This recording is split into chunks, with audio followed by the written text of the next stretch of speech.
그 안에서 일하는 사람이 만약에 내 가족, 내 동생, 형제지간이라고 생각을 하니까 절대 하라는 얘기를 내가 못 하겠더라고요. 그걸 절대 못 시키겠다는 말입니다.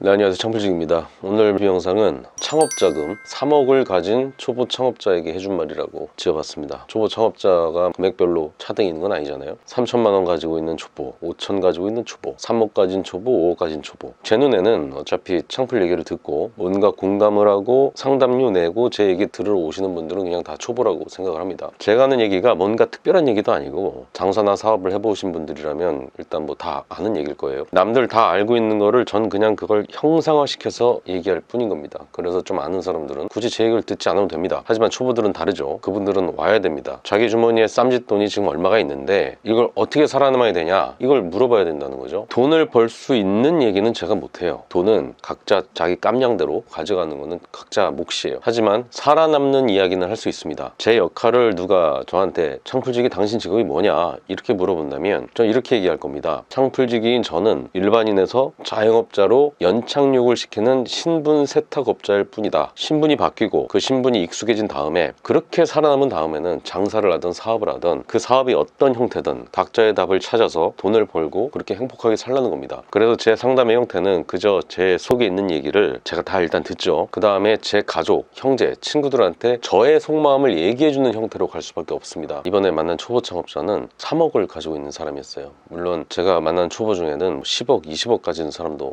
있었습니다. 그리고 4,500평짜리 고깃집을 5개 소유하고 있고 심지어는 강남의 건물 상속자인데 그 건물 가치가 1,000억이에요? 뭐 이런 사람도 있고요. 아니면 뭐 롯데리아, 바스킨라빈스, 서브웨이, 어떻게 보면 좀 굴지의 프랜차이즈를 4-5개 동시에 운영하는 사람도 있습니다. 돈이 많고 가지고 있는 게 많고 매출이 많고. 근데 사실 이런 게 중요한 게 아니에요. 앞으로 어떻게 살아가야 되고 어떻게 살아남아야 되는 나만의 맵이 정확하게 있지 않은 사람은 초보입니다. 그 맵이 다 옳아서 성공을 해야 되는 건 아니지만 나만의 답을 가지고 살아가는 사람은 어떤 환경에서도 흔들리지 않습니다. 하지만 초보들은 흔들리죠. 그래서 항상 불안한 겁니다. 3억을 가진 사람은 역시 3억을 가진 만큼 남들이 부러워할 만한 있어 보이는 창업을 꿈꾸는 거죠. 유명 프랜차이즈 양도양수, 월 매출 1억 5천 파는 고기 프랜차이즈, 둘 중에 뭘 하면 좋겠습니까? 이렇게 물어보는 거예요. 나름 대기업 연봉을 받고 나름 투자해 놓은 뭐 아파트, 주식 이런 것들이 오른 일반인들은 그래도 삶에 찌든 영끌 일반인보다는 좀 낫습니다. 하지만 그 속을 들여다보면 꼭 그렇지도 않아요. 다 각자만의 절박한 사유들이 있어요. 그 절박한 사유를 들은 다음에 저는 왜 그거를 하면 안 되는지 거기에 대한 얘기를 해줬습니다. 왜 안 되는지에 대한 얘기는 짧게 하고 대신에 그 정도 돈을 가지고 살아남은 사람 얘기를 해줬습니다. 2년 전이었어요. 그때 열심히 살아온 두 내외를 만난 적이 있습니다. 그 두 내외는 어쨌든 장사로서는 열심히 일을 했지만 이렇게 살다가는 우리가 죽을 수도 있다. 너무 힘드니까. 제가 봐도 너무 가성비에 진짜 거의 퍼다 주면서 박리담에 뭐 이런 상황으로다가 장사를 좀 하고 있었어요. 근데 어쨌든 이대로는 계속 살 수가 없기 때문에 창풀에 왔던 거죠. 그 당시 가진 돈은 한 3억 정도? 코로나가 극심한 시기라서 진짜 망해가는 점포. 지금도 엄청 공실들 많잖아요. 픽픽 쓰러지는 자영업자들 진짜 많은 때였어요. 근데 그때 얘기한 건 내가 한 시간과 노력을 돈만으로만 맞바꾸는 일을 여태까지 하고 있으니까 이젠 그 일에서 벗어나서 내가 하고 있는 일이 가치를 올리는 일로 바꿔줘야 된다. 이런 얘기를 할 거예요. 그렇지만 우리는 초보기 때문에 고수들이 있는 곳에서 장사를 하면 안 된다. 그 초보한테. 그래서 어쨌든 우린 어떻게든 살아남으려면 두 사람, 이 두 내외 그 두 분이 일해서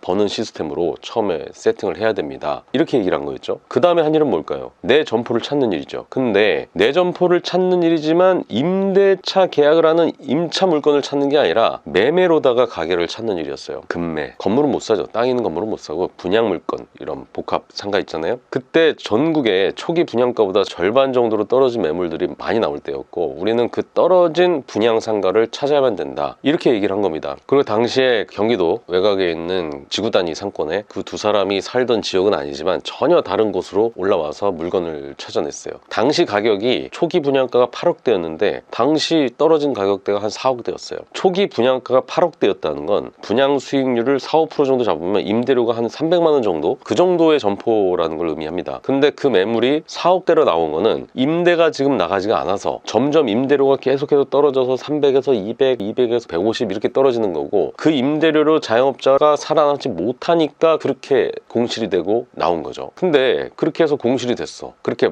헐값이 나왔어. 근데 반대로 우리가 만약에 그 물건을 샀다고 치자고요. 근데 그 상가를 사서 내가 장사를 해서 내가 월세를 300만 원을 내게 되면, 이건 그때 되면 그 물건은 4억대가 아니라 다시 8억대의 가치를 지니게 되는 겁니다. 그 가치 판단은 은행에서 하겠죠. 감정가라는 게 있으니까 말이죠. 그러면 내가 열심히 줄 거라고 이래서 그 물건에서 가게 명의는 누구 걸로 하고 건물 명의는 누구 걸로 해서 기술적인 작업은 해야겠지만, 어쨌든 임대료 300만 원을 책정해서 내가 장사를 해서 감당하게 되면 내가 산 4억대 물건이 언젠가는 8억짜리 물건이 된다는 얘기예요. 가지고 있는 돈은 3억, 그 물건은 4억대 중후반, 그럼 2억 5천 정도는 건물 사는 데 쓰고 나머지 2억 정도는 건물 담보로 대출을 받는 거죠. 그러면 대출을 2억을 받아도 대출 이자가 5%, 6% 해도 월 이자는 100만 원대죠. 그럼 나머지 남은 돈으로 그곳을 식당 인테리어를 한 겁니다. 그리고 입지가 안 좋은 매장인 만큼 인테리어에 더 신경을 쓰고요, 마케팅에 더 신경 써서 찾아올 수 있는 술집을 만들게 되는 거죠. 그리고 2명이서 일할 수 있는 시스템으로 장사 구조를 만들고, 임대료는 300만 원대로 맞춰놓고요, 그 둘은 열심히 거기서 장사를 신나게 하는 거죠. 그러다가 기적적으로 월 매출이 2천만 원 정도가 나오게 되면 그 두 사람은 살아남게 되는 겁니다. 왜냐고요? 월세 300만 원을 다 내고 이래도 그 두 사람은 어쨌든 7, 800 정도의 월 순익을 가져갈 수 있어요. 월 300만 원 임대료가 만약에 확정 수익으로 나온다면은 그 분양 물건은 나중에라도 8억에 살 수 있는 사람이 있게 마련이고요. 월 7, 800만 원 정도의 순수익이 나오는 매물은 양도양수로 누군가 넘긴다 해도 최소 7, 8천, 1억까지도 받을 수 있죠. 그 얘기는 건물이 팔려도 4억을 벌 수 있는 여지를 남긴 거고요. 그 건물에서 장사를 해서 임대가 양도양수로 다 나가게 돼도 내가 처음 들어간 돈 회수하고 다달이 300만 원씩 꼬박꼬박 들어오는 진짜 자산가가 되는 겁니다. 초보기 때문에 인건비를 줄이고 고수 경쟁자가 없는 곳에서 마진 좋은 모델로 장사를 하고요, 동네이기 때문에 그 동네에서는 남들 안 하는 조금 느낌 있는 그런 가게로 만들어서 사람들을 더 모으고, 초보 자산가를 꿈꾸는 4, 5억짜리 잔잔바리 현찰 보유자들은 연수익 5% 정도 확정된 물건은 안정자산이라고 여기기 때문에 그런 투자 물건을 찾는 수요는 많죠. 특히 퇴직자분들 3, 4억 정도로 다 찾잖아요, 대출 받아가지고. 그러면 그 사람들의 구미에 맞게 내가 장사를 해서 확정 수익을 만들어 놓는 거죠. 지금 대한민국은 지각 변동이 일어나고 있어요. 코로나 터지고 전쟁 터지고 환율 오르고 금리 오르고 인건비 오르고 그 모든 것이 오르고 있습니다. 그 얘기는 완전히 폭망하는 그런 취약계층이 많아지게 되고요, 자영업자가 망하고, 그 자영업자가 임차료 내고 들어온 그 동네 분양 물건이 공실이 되고요, 그 분양 상가를 가진 초보 자산가들은 지금 임대료도 못 받고 대출이자 계속 나가고 관리비까지 내가 내가면서 피가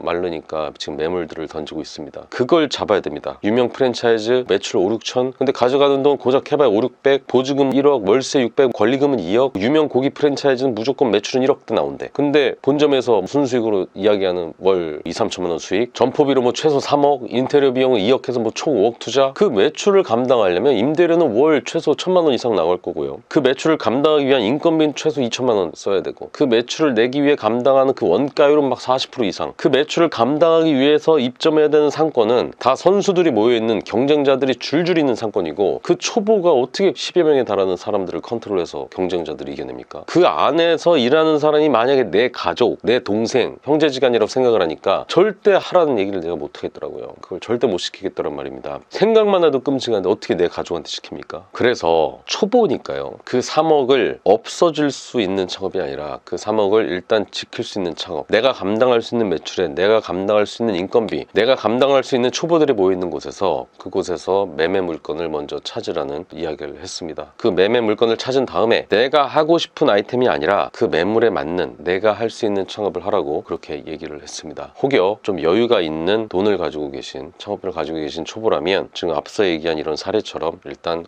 헐값에 매물을 잡아서 이 매물에 대해서 내가 어떤 장사를 해야 될까요? 차라리 창필지기한테 저한테 와서 이야기를 한다면 또 나라면 어떻게 할 것 같습니다, 이런 얘기를 드릴 수 있으니까 모쪼록 참고 삼아 생각해 보셨으면 좋겠습니다. 이상 창필지기였습니다.